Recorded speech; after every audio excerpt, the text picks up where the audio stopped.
इस वार्ता में आप सबों का हार्दिक अभिनंदन और स्वागत है। आज एक विशेष चर्चा के लिए आप लोगों को यहाँ आमंत्रित किया गया है, जो समसामयिक भी है और महत्वपूर्ण भी है। मेरे साथ इस प्रेस वार्ता में मेरे दाहिनी ओर कांग्रेस पार्टी के कार्यालय प्रभारी आदरणीय अमूल्य नीरज खलको जी भी उपस्थित हैं। यहाँ मेरे दाहिनी ओर सदस्यता के सह प्रभारी आदरणीय मदन मोहन शर्मा जी यहाँ उपस्थित हैं। मेरे साथी प्रवक्ता सतीश पॉल मुंजनी जी भी यहाँ उपस्थित हैं और हम लोगों के अभिभावक तुल्य पूर्व कार्यकारी अध्यक्ष और जोनल कोऑर्डिनेटर रहे पूर्व मंत्री आदरणीय श्री केशव महतो कमलेश जी भी यहाँ उपस्थित हैं। आज आपको बुलाने का मुख्य उद्देश्य ये था कि आप सभी जानते हैं कि हम लगातार संवाद कार्यकर्ता प्रतिनिधि सम्मेलन का आयोजन कर रहे हैं और जिसके जरिए संगठन के सशक्तिकरण अभियान को हम लोगों ने जमीन तक पहुंचाने का काम प्रभारी आदरणीय श्री अविनाश पांडे जी के नेतृत्व में और राजेश ठाकुर जी के नेतृत्व में और तमाम हमारे जितने वरिष्ठ कांग्रेस नेतागण हैं, एक सामूहिक नेतृत्व के भावना से हम लोग संगठन के सशक्तिकरण में लगातार लगे हुए हैं। साथ ही साथ हमारा सदस्यता अभियान भी चल रहा है, जो आज अंतिम दिन है। उसका मुख्य उद्देश्य यह है कि आने वाले 18 अप्रैल को राज्य के सभी जिला मुख्यालयों में हम लोगों का संवाद कार्यकर्ता प्रतिनिधि सम्मेलन आयोजित होना सुनिश्चित पहले से तय था। सभी को मालूम है कि 5 तारीख को दिल्ली में पार्टी के सभी शीर्ष नेतृत्व के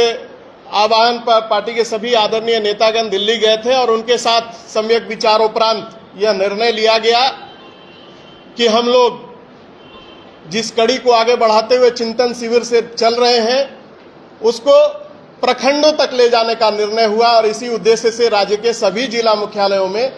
18 अप्रैल को संवाद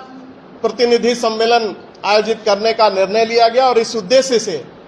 पार्टी ने सभी जिलों में जिला के संयोजक को मनोनीत किया, जिसमें अनुभव और युवा जोश का समावेश भी आपको दिखाई दिया होगा कि जितने हमारे वरीय नेतागण हैं उनको भी समाहित करते हुए साथ साथ युवा नेतृत्व यानी अग्रणी मोर्चा संगठन के तमाम नेताओं को जगह देते हुए संगठन को धारदार बनाने के लिए तैयारी की गई है। साथ ही साथ जो आज यहाँ मंच पर उपस्थित हैं हम लोगों के अभिभावक आदरणीय केशव महतो कमलेश जी, उनके नेतृत्व में इस कार्यक्रम को सरंजाम पहुंचाने के लिए कल ही कंट्रोल रूम की भी स्थापना की गई है। इनके साथ कई सदस्य बनाए गए हैं, इनको प्रभारी बनाया गया है ताकि उस पूरे कार्यक्रम का मॉनिटरिंग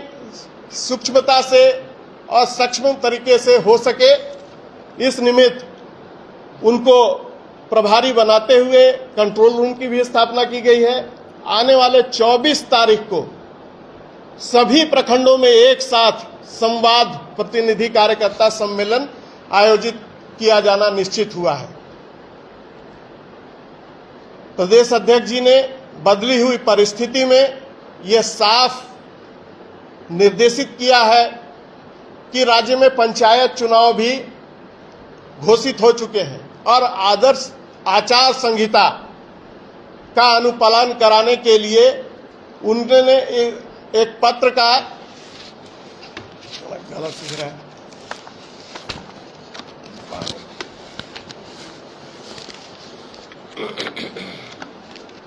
एक पत्र के जरिए तमाम संयोजकों के माध्यम से और जो समन्वयक और समन्वयक बनाए गए हैं चाहे जिला अध्यक्ष हो, उनसे आग्रह किया है कि हर स्थिति में आदर्श आचार संहिता का अनुपालन कराया जाए। क्योंकि हम कानून और संविधान को मानने वाले लोग हैं, वहीं दूसरी ओर अगर हम नजर दौड़ाते हैं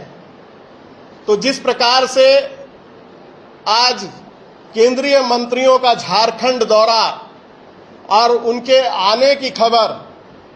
जिला उपायुक्तों और जिला के पुलिस कप्तानों को दी जा रही है,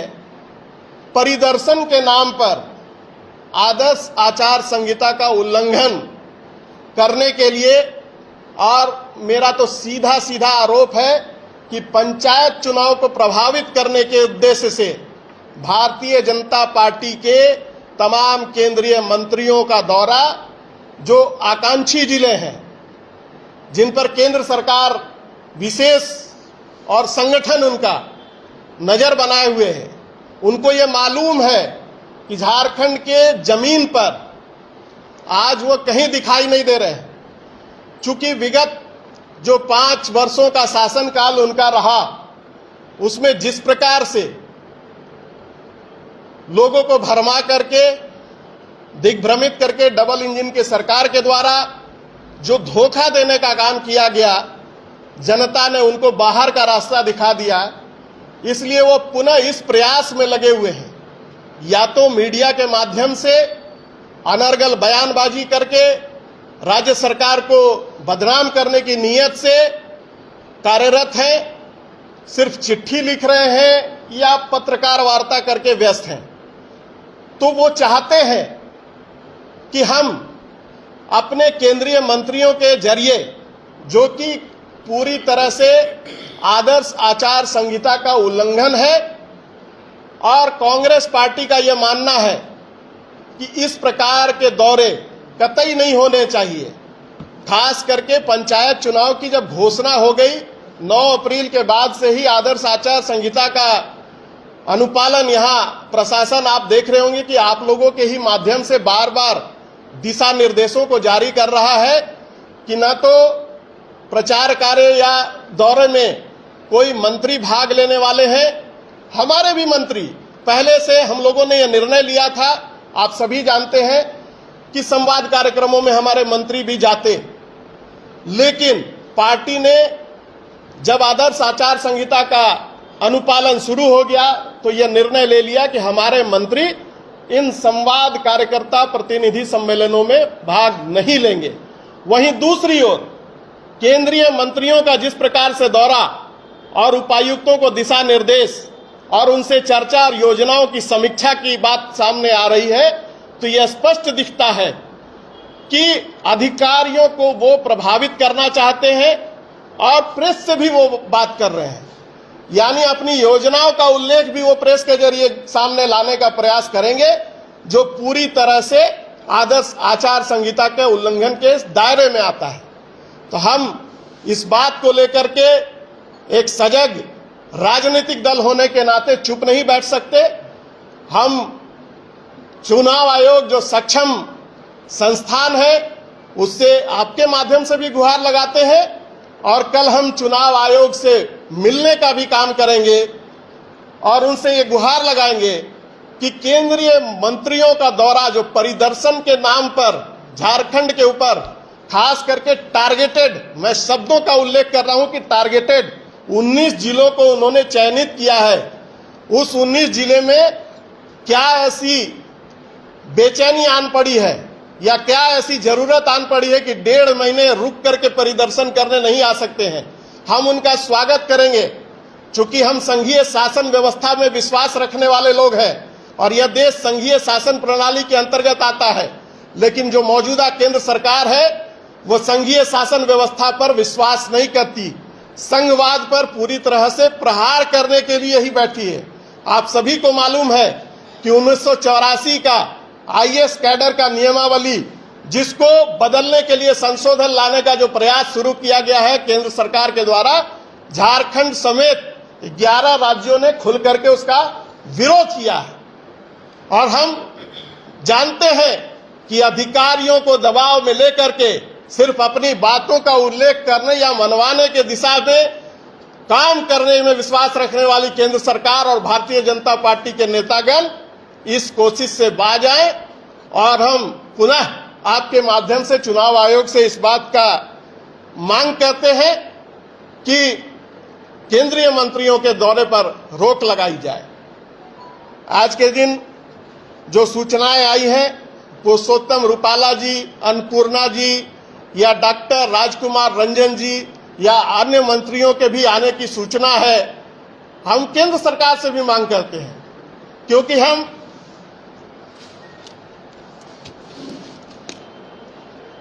कानून की अनुपालना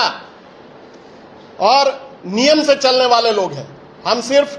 दिखावे के लिए संविधान संविधान का सम्मान करने की बात नहीं करते हैं। हम वास्तव में संविधान को धरातल पर अक्षरशः उतारने में रखने में विश्वास करने वाली पार्टी है। और हमारा इतिहास रहा है, कांग्रेस पार्टी का इतिहास रहा है कि हमने संविधान के दायरे में रह करके, चाहे केंद्र सरकार में जब कांग्रेस पार्टी रही हो या राज्य में आज जब हम यहाँ सरकार में हैं या अन्य राज्यों में भी जहाँ कांग्रेस की सरकारें चल रही हैं, साफ साफ संविधान का अनुपालन किस प्रकार से हो उस दिशा में हम प्रयासरत रहते हैं। आज का हमारा विषय यही था। इसके इतर अभी अभी हमारे मंच पर सदस्यता प्रभारी जी भी यहाँ पधारे हैं, रामाश्रय बाबू, हम उनका भी हार्दिक स्वागत और अभिनंदन करते हैं। और अगर आपकी कोई जिज्ञासा हो तो हम उस पर आपका जवाब देने के लिए तैयार हैं। बीजेपी कह रही है इस बात को कानून कहीं नहीं रोकता और आदर्श आचार संहिता का कहीं उल्लंघन नहीं होता केंद्रीय मंत्रियों के आने से। चिंता इस बात की होनी चाहिए कि ओबीसी का आरक्षण क्यों खा गई सरकार,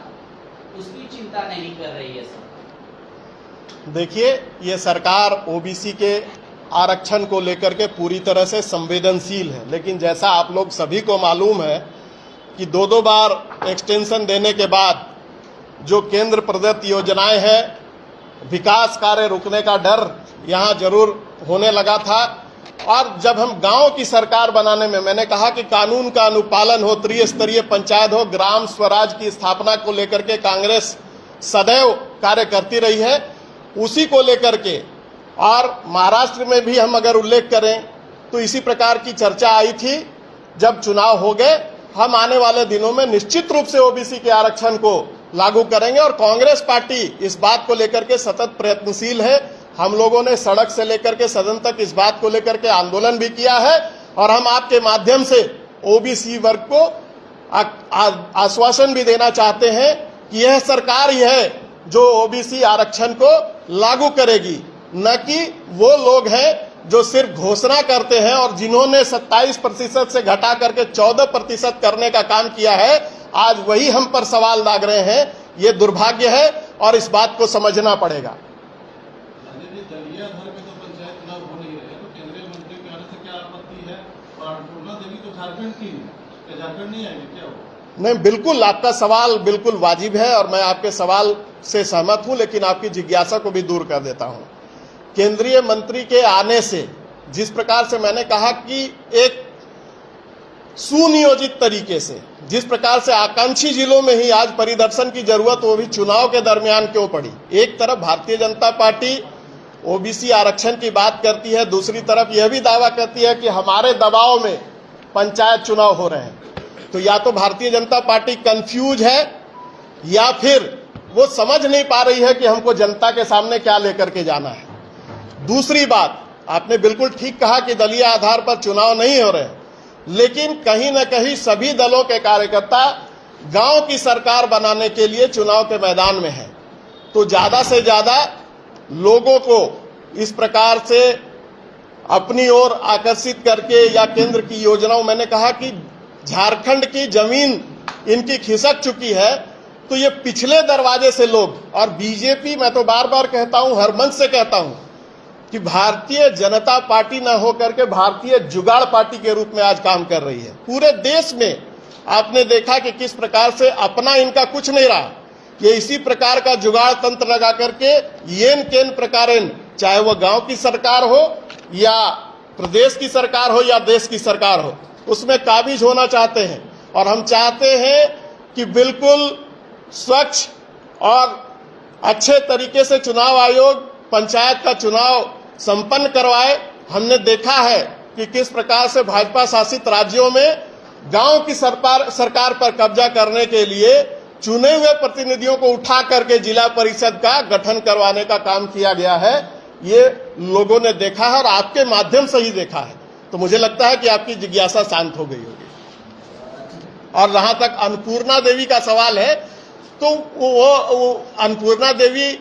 अन्य जिलों में उनका घर है यहाँ, लेकिन चुनाव के दरमियान जब हमारे मंत्रियों का भी घर यहीं पर है, जब हम अपने कार्यक्रमों में कहीं भी मंत्रियों को ना भेज रहे हैं, उनके कार्यक्रम में हिस्सा नहीं ले रहे हैं, वो भी भारतीय जनता पार्टी के नेता हैं, नेता के रूप में पार्टी कार्यक्रम करें, लेकिन एक मंत्री के रूप में जिला प्रशासन से योजनाओं की समीक्षा और परिदर्शन के नाम पर प्रेस से वार्ता करके अपनी योजनाओं के माध्यम से लोगों को दिग्भ्रमित करके चुनाव को प्रभावित करने का काम करेंगे तो हम उनका विरोध करेंगे, ये जरूर है।